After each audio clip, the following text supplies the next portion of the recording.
It is No Gifts Please, the parenting podcast by the pair with no real gifts, but a whole lot of gumption. Hey everyone, I'm Steve Noviello. And I'm Jenny Anchondo. Good to see you again, as always. We've got a packed show today, so I want to get right to it. One of the things that we talk about a lot on this show is kids and childhood therapy and, all of that kind of stuff. We've had some experience with that, in our family. It's such a double-edged sword sometimes. I remember when I was a kid going to therapy, our family went to therapy. It was a different time. It was not as accepted. It was not as how modern mainstream. that you all did that. Yeah, for sure. And it almost felt punitive, if that makes sense, back then. Like, hey, we need to fix something, not we're hoping to give you a tool to better navigate, kind of something. Yes. And today's guest sort of goes along those lines in terms of education. I've always said, why are we getting education on, we go to cooking classes and we go to makeup classes and we go to classes to learn how to knit. And where is the parenting class? I know they exist, but it's not as common as some of these other classes. So we're bringing in Sadi Monge, who I love her bio. Y'all, I have to read through it because her life just sounds interesting. She spent almost 30 years learning the inner world of kids and teens. In those many years, she has driven a 75-foot school bus. She swung from a lake rope as a camp counselor. She's finger painted in the hospital rooms of sick children as a child life specialist. She has taught third grade. She was a school counselor, but now she's in private practice as a licensed professional counselor. So she founded Family Connections Counseling, which is this private practice in 2005, which I was like, well, I guess it's been a minute. It's been 20 years. So she's been doing this for a while. She's been highlighted on a parenting.com article. She launched a parent coaching service. And then specifically, I wanted to learn about this Yale developed space parent treatment method, which allows us to leave the kids out of it and just train ourselves. Okay, Sadie, I know that I'm saying that incorrectly, but welcome. We are so glad to have you. Thank you. And you were saying there is a way to not have the punitive part of it and have the parents just kind of get educated without bringing the kids along. No, 100%. And I actually really agree with you, Steve. One of the things that parents ask a lot is, oh, well, they need someone to talk to and believing that somehow I have a magic wand. I don't. Parents have the most influence and have that relationship. So I do think this particularly relieves some of that anxiety, extra anxiety for kids, that there's not something wrong with you. It's a different wiring. And when we can help parents understand what's going on and why we inadvertently respond the way that we do, that it's a little more evolutionary, not really fully under our control.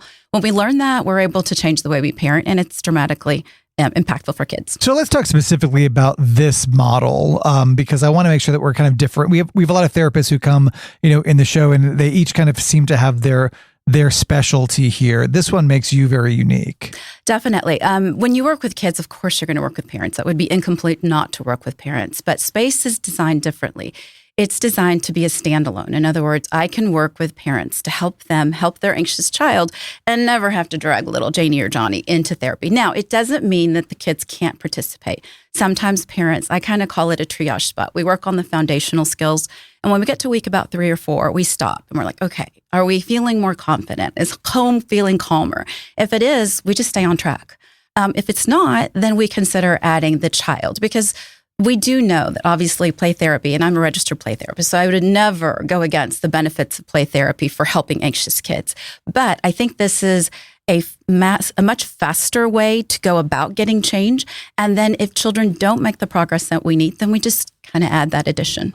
I'm obsessed with this because as a person who's I'll just fix it myself. This kind of speaks to me, but I do think there's so often this parental feeling of, I have no control over this. I don't know what to do. I am shut out. And so it gives you something tangible. So what does it look like in an initial session when parents come in and they're saying, I have this incredibly anxious child and I don't know what to do? Where do you start with them? Well, I usually like to start with dismissing guilt, because I think as parents, that's the first thing we do. When anything goes wrong, it's my fault. Mm-hmm. I'm doing something wrong. How am I messing this up? And so we talk about how anxiety has so many components. Anxious feelings come from a lot of different places. We've got temperament, we've got biology, we've got environment. And so I want to right away relieve parents of that. You didn't create this, but you have an incredible ability to help repair and fix and give the kid the tools that they really need. So really helping parents get off of that spiral of, oh my gosh, and learn that we are going to be able to help their children by learning to use them as the primary tool, because parents are a huge source of calmness for their kids. And so that's what I'm going to be teaching them and tapping into right away. What do you say to the parent, though, who's like, you know what? Yes, I get it. And thank you so much. And I don't feel guilty, or maybe I feel less guilty in the moment. But at the end of the day, I do feel like I create this because I'm the one that's like, hurry up, we got to go, get your shoes. Like, and you're like, why are my kids so anxious? You know, well, meanwhile, I'm, you're constantly like, we're late. You didn't remember this, but you kind of kids do parrot what how their parents behave. And that is exactly the foundational part of space, is understanding that we set the calm for their storm. And so recognizing like the way I talk, the way I carry myself, the way I handle situations. When emotions come up, do I seem alarmed or allergic to them, or do I just sit comfortably in it with them? So in some ways, you're exactly right. We do heavily influence how kids experience their emotions. We co-regulate our kids. So when they were little, that makes sense. Remember when they were little and they'd fall down and they would immediately look up at you to decide, was that scary? Do I need to cry, or am I okay? And if you were like, oh my gosh, big guy, you're so fine, the kid jumps up and runs away. If we immediately shift into, oh my gosh, honey, are you okay? Are you okay? They start bawling. And so kids take our cues from us. And so if we're able to better stay in that calm space, then we don't end up co-regulating more anxious feelings into them. Now, the tricky part is this. They were born this way. A lot of the temperament is there. And so they begin shaping us as soon as they're born. And so those little things, and if you have multiple children, you can see very easily the differences in temperament. This one is just go with the flow, so easy, nothing phases them. And then the other one is on high alert, constantly waiting for anything to go wrong. And if it does go wrong, it's massive explosion. And so that internal wiring is there, and we pick up on it as parents so subtly. And so we start making teeny tiny little changes in the environment. We call those accommodations. So if little Johnny gets upset if we go eat here after soccer, then we'll just go eat somewhere else. So the problem seems to solve itself, but really accommodation doesn't fix those anxious feelings. It just avoids them. And so then we are sort of subtly sending the message, yeah, you really can't handle going there, so we're just not going to go there. So it promotes anxious thoughts and feelings instead of helping kids learn that, yeah, I know it's not your favorite and you don't love it, but I do believe you can handle it and get through this. So how do you differentiate as a parent between, like, is this me trying to kind of placate the situation, and is this me, setting somebody up for an additional layer of anxiety in the moment? Because I do that. Like, there are some times where it's like, oh God, like, let's, like, we're not going to such and such because I don't want to deal with you there, so like, where I will accommodate, well, you gotta survive sometimes. Right. But like, we also we say this to our kids all the time at home, like, we're not accommodating your behavior today. Like, you're not holding me hostage at dinner. Like, we're not doing any of these things. Like, if you don't want to eat, don't eat. But like, there's also not a snack. Like, I'll be serving this again later on when you ask me for, for food, that kind of thing. But I think that we're so quick to just make it right that it's really hard to not do We that. all like to feel comfortable. Right. And that's what it boils down to, is comfort level. I will say a lot of times parents ask, well, the $1 million question is do I nudge forward, or do I back off and accommodate and just sort of handle the situation, make it better? And I ask parents, well, think about it this way. Is it developmentally appropriate? Right. Yes. Is it safe? Yes. Well, then nudge forward. A little emotion is messy, but it's not dangerous. And so I think getting away from the idea that emotion equals danger and we should immediately try to make it go away or make it better. And so that really is what keeps anxious feelings alive for kids, is that as soon as they show up, we do sort of put our superhero capes on and immediately jump into action. I'm going to fix it. I'm going to solve it. I'm going to give you some logic or some problem solving, as opposed to just waiting it out. Feelings aren't dangerous. They're uncomfortable, but they're not dangerous. And so we're subtly sending the message that, oh my gosh, because we panic. And they pick up on us. Aren't dangerous. That's just an interesting thing for all of us to probably think about. When we first booked you, I thought, oh, this is going to be so helpful for other people. I don't think I have anxious people in my house. And then I start thinking about it. I'm like, well, maybe I do. They're only 8 and 2. So I know that there's plenty of time for angst to work its way in. Right. But what are some of the maybe unexpected ways somebody could be feeling anxious or it could be manifesting and you might not realize it? I love that. Definitely 100%. I think one of the biggest misconceptions about anxious feelings for kids is that we picture it the scared child. Like it's supposed to be present as fear.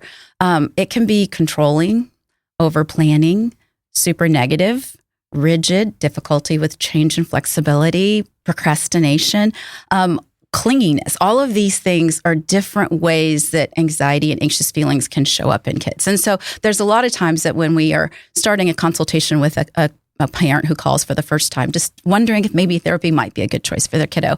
And they start describing these behaviors. And one red flag that we always ask, it's usually a telltale sign, is the child only does this at home. Now, granted, there's some just comfort level there, but the teacher is like, oh no, they're perfect. I would love to have 20 of them. Right away, our little, radar goes up, ding, ding, ding, ding, ding, because that usually means that they're afraid to get in trouble in public spaces and with other adults. And so they work super, super hard to follow the rules and do exactly as they're told, away from home and away from parents. And then when they come home, they're just out of gas. They've held their breath all day long. They come home to you and they explode. And so you're getting all the worst of the behaviors and you're thinking, what am I doing wrong? Why are they perfect at school? It's again, that's another one of the signs where we can pick up on those tendencies. So how do I get my kid to misbehave at school instead? So I don't have to deal with it. Right. Let's share with the teacher. That's right. Yeah, maybe the teacher should be scarier, Well, because I think that some parents might say, well, you know what, like it's almost like a good friend, right? Like you get hurt more because there's an unconditional amount of love there. There's always forgiveness. It's a safe space. But yes, to your point, I think that mom and dad oftentimes get the short end of the stick. Oh, for sure. You're exhausted. It's the end of the day, all of that other kind of stuff. So when a parent comes in and is having these conversations with you, you say, okay, here's how to navigate. What are the tools that you're giving these people? One of the first things is just understanding, like what I mentioned before, that the goal is not to get rid of the feeling. That's not the goal. The goal is to teach kids that they're strong enough to handle the uncomfortable feeling, whether it's fear, whether it's frustration, anger, disappointment, whatever the icky feeling is. We're not going to run away from it. We're just going to learn to manage it. And so that's one of the first goals. And we teach parents to help their kids with that by teaching a very specific way of talking, and it's supportive statements. And supportive statements have two specific pieces. Number one, validating the feeling. I get it. This is really hard for you. Or I get it. This makes you really uncomfortable, or you're super frustrated. The second part is that expression of confidence. But I totally know that you can handle this. Okay, so that's the part that I think the part we're on. Like we're missing, because I feel like our generation of parents knows that first part. Yes, like we've seen it enough on Instagram. Yes. But the second part, that's really good. Well, and even the first part, like I'll say that. Are you validating feelings? And parents will say, "Oh, of course." And I'll say, "Okay, great. Give me some examples." And they misunderstand validation of feeling of trying to make them feel better. Trying to make you feel better is not a validation of feeling. Trying to make you feel better is trying to get you to stop that feeling because it's making me uncomfortable as a parent.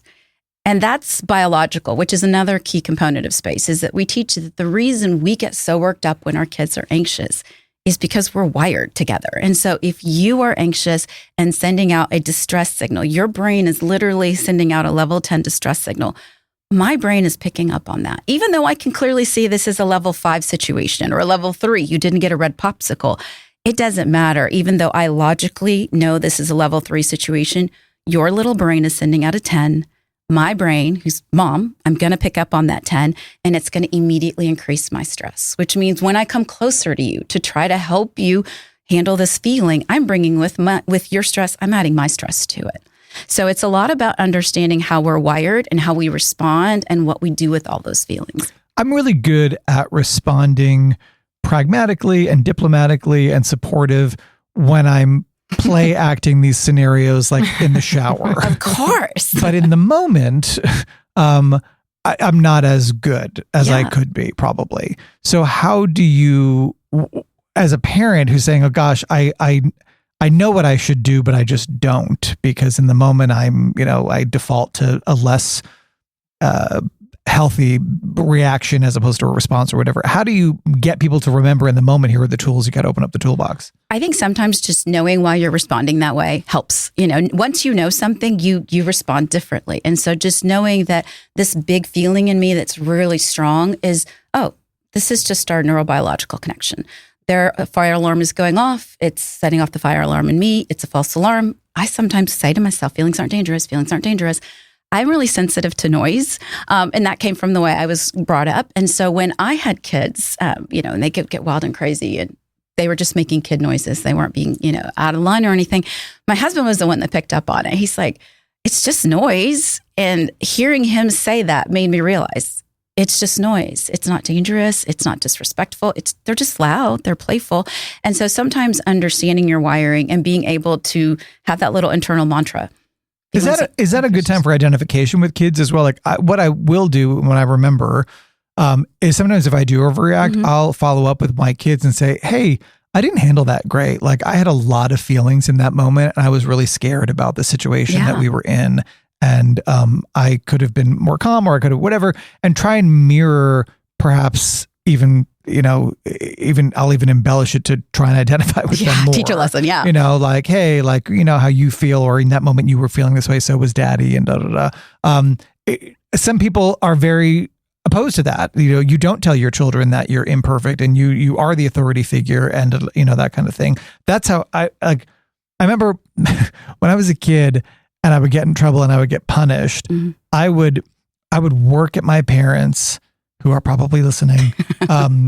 And my goal was to get them to say the following thing because I knew it was going to be followed by what I want. And they would say, against my better judgment, I'm going to allow, whatever the thing is. They were waving the white flag. I was like, all right, I wore you down. Like I'm playing with my Legos. I'm getting dessert, like whatever it is. Or I'm going to the party, whatever it is. But I think that there are a lot of parents who are like, absolutely not. Even if I'm wrong, I'm right when it comes to my kids. What? I'm guessing that maybe the reason your parents were willing to wave the white flag is because maybe in that moment they overreacted. Yeah. And they didn't come back and apologize in the way that you described that you do it. And I want to go back to your version of it.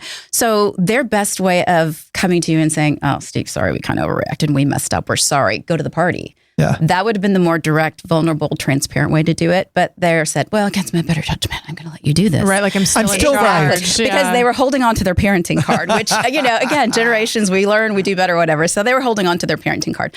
I love your example for the same reason for this reason, is that kids learn first by observing, and then by experimenting and trying themselves, and then finally by verbal guidance and coaching.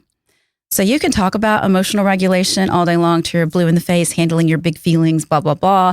But when you lost control of your feelings and maybe responded at a higher level than you intended to, and then you come in after when your child is calm and you are calm, and you say to them, oh, man, earlier today I got super frustrated. My feelings got really big and I didn't handle that well. I wish I had X, Y, Z, or I wish I'd stepped out and taken a couple of deep breaths or just waited to talk about it.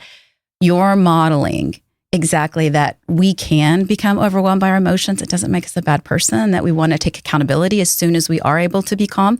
And that's important because when we model regulation and dysregulation, we're teaching our kids because they learn by watching and experiencing, and then finally by coaching. Unfortunately, as adults, we tend to believe that we can coach them through it. I'm going to talk to them about how they should handle their feelings, as opposed to modeling, let them experience, and then use coaching as a tool, but not the number one or primary tool. Well, we try and also do it in a positive way too. Like I think that connecting on feelings, oftentimes I think we explore them when it's DEFCON 5, when it's negative feelings. Yeah. And I know for me, like Saturday was a perfect example. I had a really fun day with my kids. Like they were, whatever it was, they were well behaved. Everyone got along well. We got to go somewhere new. We explored things together. They were looking out for each other. Like they had each other's backs, whatever. And I made sure when I was talking to them in at night to say, I had a really fun day with you today. Like I really liked the way you guys, whatever. And that's it. Just kind of leave it there. Yeah. And, but like what I hope is happening is that they think to themselves like, wow, like when I behave the way that I behaved today, if I do that more, then we'll get to do more fun things and daddy will say more nice things. And then we'll get to go on more adventures and, and that kind of stuff. Because I think oftentimes we talk about feelings only when they're bad, right? Yeah. When the volume is too high on them, you know? And I think that example too, is that you are talking about experiential. In other words, they had that day together. They knew what that felt like. And then you described it for them.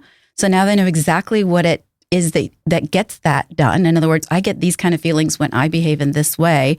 I want more of that. So again, the modeling, now they have a direct description of what it is that brought this effect and you labeling the feelings for them. Yeah, absolutely. I can't let you go without answering this question. What are some of the best practices of I don't want to say anxiety-free household, but a low anxiety household? What are some of the habits of those families?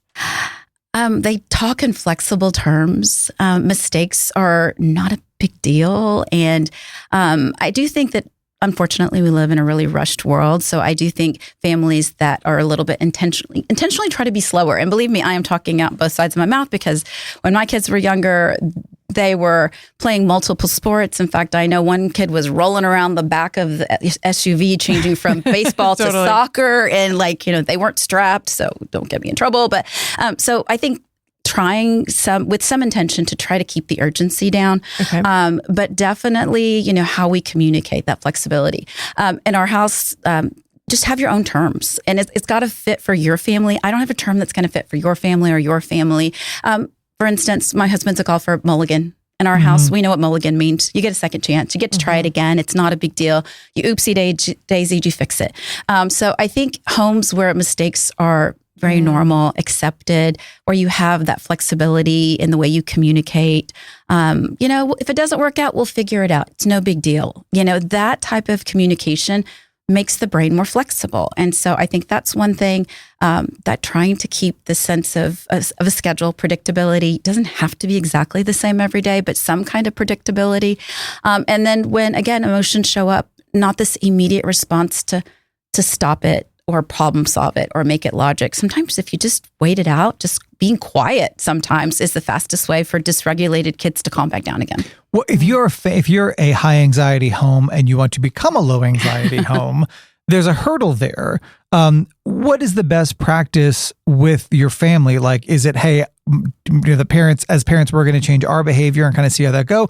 Or do you say to your kids, like, hey, here's something we're intentionally doing? I mean, do you clue them in on what's happening? What's the best practice? Because I think a lot of people will be like, well, gosh, I'd like to be that house that she described, but we're just not. Yeah. So how do I become that house? I think transparency is best. A lot of the times when I'm working with parents in space, they're like, well, do we tell the kids? It's a top secret mission. And I'm like, well, yeah, you tell the kids. You tell them, I'm having a hard time with this, and I'm talking to someone whose job it is to help families. And so it models exactly what we're trying to teach them, which is okay to have a hard time. You just ask for help, and you learn something, and you trial and error. Once again, progress, not perfect.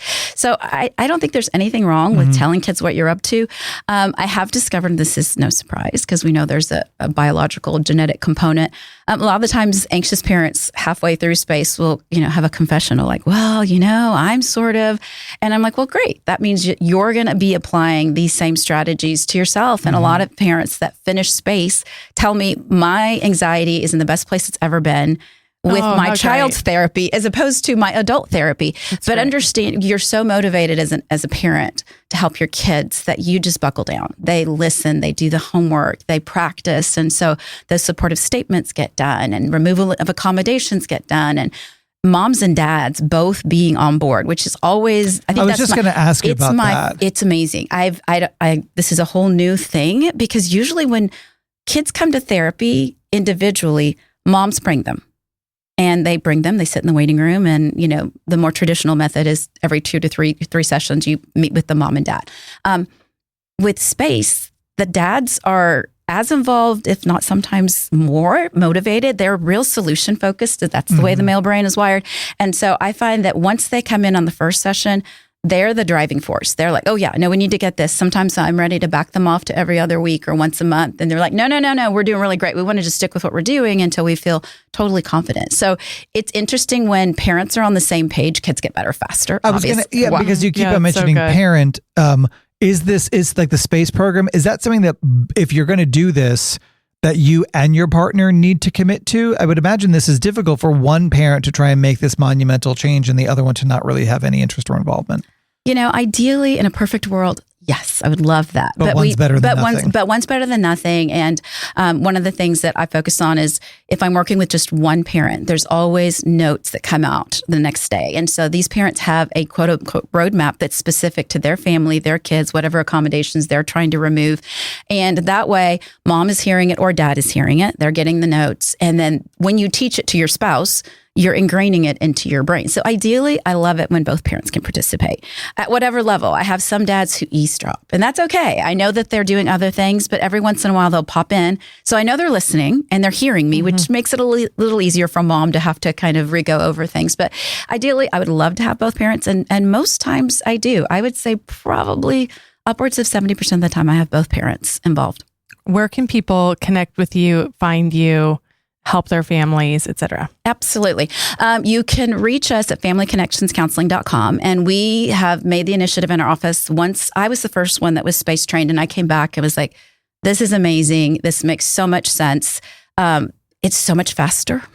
That alone should be very motivational for parents. And so we decided to be committed to getting all of the clinicians in our office space trained because we believed it's that important. And so we have all of our full-time clinicians are space trained because we know that parents are an important piece of the solution. Thank you so much. I learned so much. Is there an Instagram or anything like that? Where can people follow you guys? Yes, That's where I stalked her. We started throwing some, the Bermuda Triangle is what we call October through January. Yeah. And I'm sure you're both familiar with that time of the year. So we threw some Instagram reels on MS for Space, which is Mission Support for Space, supportive parenting for anxious childhood emotions, to just throw out some fun little reels to help parents understand, why is my child losing their mind when they are wearing the costume that they picked, that they wanted desperately to wear, and now they're losing their mind on Halloween. So we wanted to just explain, demystify some of the very strange reactions that we see from anxious kids, because it's a level 2 event. And we get a level 10 response. Yeah. And so yes, MS for Space, we really designed it for our parenting coaching clients to you need to keep hearing this messaging because your brain needs to stay in this mindset. And as humans, we tend to go back to old habits. So we started it for parents just to be able to go and rewatch, re-listen, re-hear the words, keep yourself in the right mindset. All right. Well, we appreciate you being here. Thank you so much. This is fascinating stuff. It was really interesting, right? You know, we went through this with, after our son was in therapy, we said, okay, hey, do you have a program that we can go to now to better parent and be calmer? And they did, which I thought was so interesting. But why are we this should happen as soon as you have a child, that we're learning these skills. I just feel like I did birth training and nursing training and all of these other, you do infant CPR and things like that. And it feels like this is mental CPR. So I'm just soaking up every detail. I was hoping when I asked, how do we create a low anxious household, that it would be Himalayan salt rock lamp and a sauna. Well, no such luck. I guess I have to act calm too. I was going to say, you're good to go. Hey, a new episode drops every Tuesday morning at 7 a.m. on your favorite podcast platform. We invite you to click like and subscribe. And if you do nothing else today, go find yourself a friend you don't need to clean the house for. We'll see you next time.